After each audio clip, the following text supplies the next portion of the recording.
morning, sir. Today we will be presenting our new product, Isuzu D-Max 4x4 LSA Automatic Transmission 3.0, the Bundok Edition in Titanium Silver.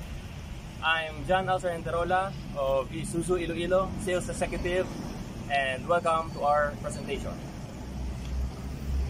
So first thing po, ito po yung front fascia ng Isuzu D-Max natin. As you can see, naka black accent na po tayo. You can see the headlights, the fog lights, the bumper po natin. So open po natin yung hood. Check po natin kung anong laman.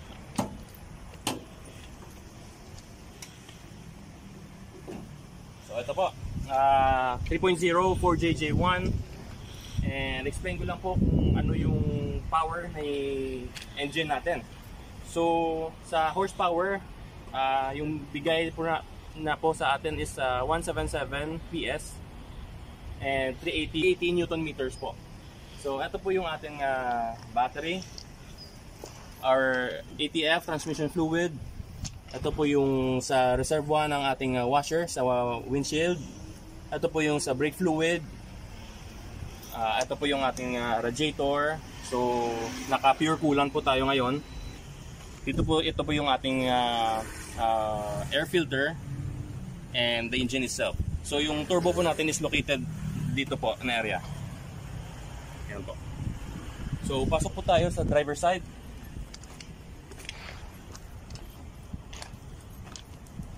Yung bundok natin is keyless entry na po. So ito yung susi natin. Transponder po yung tawag. So ang isang reason na sa safety feature nito is yung keyless entry.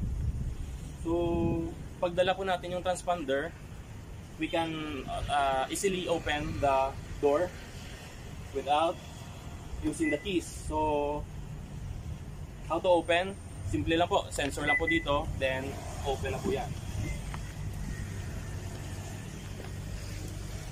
So pasok po ako, sir, ha. Ito din po yung advantage ng keyless entry natin, tsaka push start na po tayo ngayon. So once na gusto nating i-start yung engine, make sure lang po na yung key natin is nasa loob ng sasakyan mismo. So yung pinaka the best na lalagyan po dito is dito po sa gitna para safe po yung key natin. So kung kailangan nating i-start yung engine natin, naka-automatic transmission po tayo. So we have to press on the brake pedal steadily, and then we can start to, pwede na po natin i-start via one push lang po. So when starting the engine, make sure lang po natin na naka-engage sa park yung ating transmission. So ito po, papakita ko rin sa inyo yung mga buttons natin. So from left to right po tayo. Ito po yung yung sa headlight natin, yung auto leveling. So from 0 to 3, even nasa low beam po tayo, pwede po nating i-adjust yan. From 0, tapos transfer natin sa 3. So pwede pa nating pababain yung headlight natin. So balik lang po natin sa 0. And then for the mirrors, electronics na rin po tayo. We have the left and right adjustment, the folding, and then ito po yung adjustment button po natin. For this one, this is the hill descent. For example po, pag pababa po tayo ng bundok, makakatulong po yung hill descent sa pag-control ng speed natin. So for example, if nasa full stop tayo, then gusto nating bumaba na kontrolado yung speed natin, we have to park the vehicle and then turn on the hill descent button. So as you can see, lumalabas po ito sa ating dash. Ayun po. Once na makita nyo yung hill descent control, engage na po yan. So mag-on lang yan once na tumakbo tayo from 5 kilometers per hour up to 30. So for example, nasa 15 kilometers per hour po yung takbo natin, then release natin yung gas.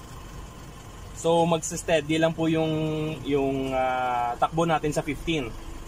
Basta't hanggang basta't pababa lang tayo, hindi na natin kailangan umapak ng gas pedal. So yun po yung isang safety feature nito, yung hill descent control po.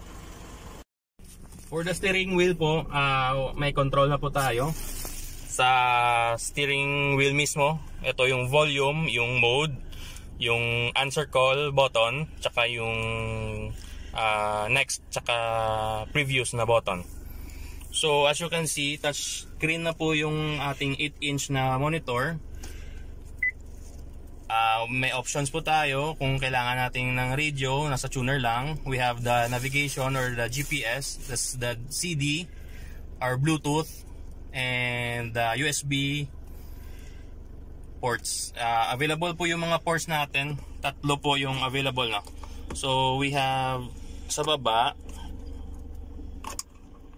and then dito po sa kabila niya, and then sa likod may isa pa po para sa mga pasahero kapag kailangan ng charging.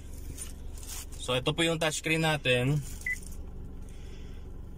And as you can see, yung automatic climate control natin is very luxurious na tignan. So yung buttons, off ko muna yung aircon. To start with the air condition, automatic climate control means na when we push the auto button, mag-on na yung air conditioning natin. So makikita nyo may number po dito. Ito po yung degrees na hahabulin ng air condition natin. So 22 yung nakalagay ngayon. Ibig sabihin 22 degrees yung hahabulin ng air condition natin. So naka-auto po tayo. If gusto nyong mag-adjust manually, you can press the plus button for faster blower or mas powerful na blower. Yan po.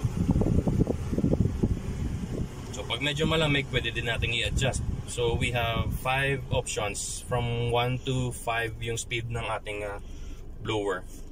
So kung gusto nyo pang lumamig, 18 degrees po yung pinakamababa natin. And then yung sa modes, ito po yung kung kailan natin, saan natin gustong ibuga yung hangin. So lumalabas din po yan sa logo kung saan po nakabuga yung hangin natin. Usually sa harap po, or kung gusto nyo baba at saka harap. Ito po yung para sa defogger natin, rear and front. So pag nakailaw, naka-on po yan.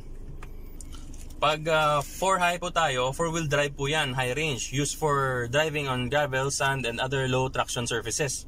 Pag 4 low, we have to push down. Safety feature na rin po ito para hindi basta-basta matwist sa 4 low, then twist to right. So yung 4 low is used for low speed driving in rugged terrain on low traction surfaces when maximum power is required. So for example, pag mataas yung aakyatin natin, matarik, kayang-kaya ni 4 low yan. So pag gusto nating ibalik sa 4-wheel or 2-wheel drive, twist, push down and twist again to 2 high. So sir, na-mention ko kanina, isa sa mga safety features natin is yung camera tsaka yung sensors natin. So dito po located yung camera natin, kaya mas wider yung angle na nakikita niya kanina sa monitor. And then na-mention nyo po sa business nyo is vegetable. Nasa vegetable farming po tayo. So equip na po yung likod natin ng bedliner. So iwas gas-gas, iwas dumi or anything na ikaga natin. And as you can see sir, yung bundok is all over. 4 sides po yung sticker natin, yung decals. So yun po, kahit saang anggulo kayo, malalaman at malalaman ng ibang tao na bundok po yung dala natin. So dito po tayo sa passenger po. Isang difference ni bundok is yung ating support. So naka-steel na po yan, naka-forma na. Of course yung mags natin is for 4x4 talaga yung yung looks. Yung 4x4 po natin is naka-equip na po yung yung monotube nitrogen charge suspension. So kailangan po natin 'yan sa ating negosyo kasi pag mabundok yung way natin, yung comfort is hindi pa rin mag-iiba. So dito po tayo sa rear side sa passenger. Sa likod sir, meron tayong compartment. Dito po natin nilalagay yung tools. So may kasama na po ito sa freebies natin, yung tools at jack. And sa kabila may space din po para sa extrang gamit natin. Or dito po sa likod ng seats natin may space din po.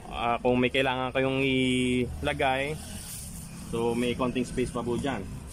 And of course, yung legroom, pinaka spacious po sa market, yung Isuzu.